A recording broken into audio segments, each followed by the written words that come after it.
obviously on Sunday, we got some great recruiting news too, which that we did. Yeah, that we did. I mean, look, getting Brandon Baker out of Mater Dei, getting a kid from California, like obviously Sark has roots in the West Coast and the Pac-12, like coaching in Washington, coaching at USC, of course.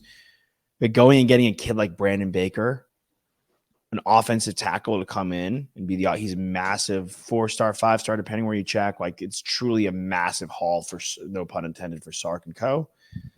And you're also keeping him away from teams that probably should have gotten him. Like Oregon probably should have been in the mix. USC should have been in the mix a lot heavier. Not that they weren't, but they probably should have had their claws sunk in a bit harder on a guy like that.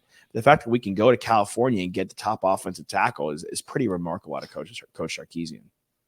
Yeah, Oregon was his number 2 team on the list, and look, they had an first year last, baby. That's right, and they had an absolutely dominant win against the Colorado Buffaloes, where their team made a real statement about how they are primed to make college football playoff run this year. Mm-hmm.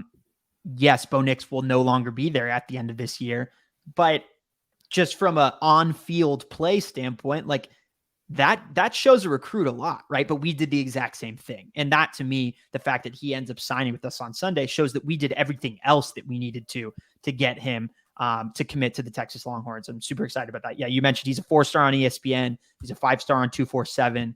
I think he's 3rd in the rankings of Banks and just the composite score, Banks and Campbell, right? Who we got in 2022's class, both who are sophomores now and are playing excellent football.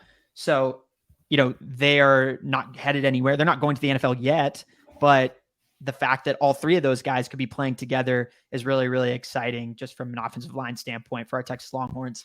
And you mentioned it's really important. It's really important for us to hit the California pipeline, because it's not something we have not recruited, especially from a school like Mater Dei. We have not recruited there very, very well. The first recruit that we got that committed to the Texas Longhorns was Brew McCoy in 2019.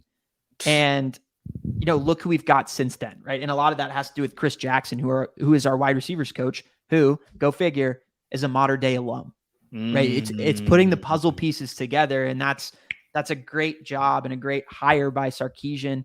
And thank you for giving us that tidbit, Toss. It's important to know. Not to cut you, but it's very important to know that type of thing. So it's a really good tidbit to add. Yeah, it's incredibly important. And now we have the number 11 class ranking for 2024. So that's exciting. And hopefully we go up and up and up. I honestly think it's a little underrated. Like, I think we should already be higher than that.